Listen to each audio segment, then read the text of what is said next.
All right, so now I'm going to show you guys how to break it down. And we're going to store it right back in its box. So the first thing I want to do is unscrew it here, right? So I'm just going to twist this. Okay, that's done. Then I need to go do these. Now I could just leave that like it is. I don't see why I can't. And then we'll put this back into its box. I just want to make sure these are on there tight. Yeah. I'm just going to set it back in there, just like this.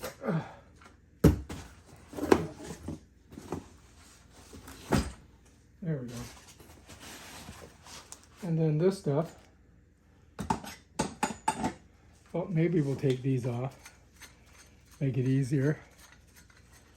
I think I can see it right there.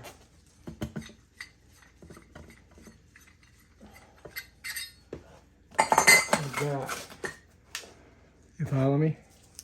And then this, just set it in there like that. And I think I'll put this on top. All right, we definitely want to keep that.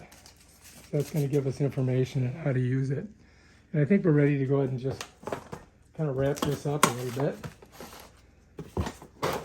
Like that. Yeah, I'm done.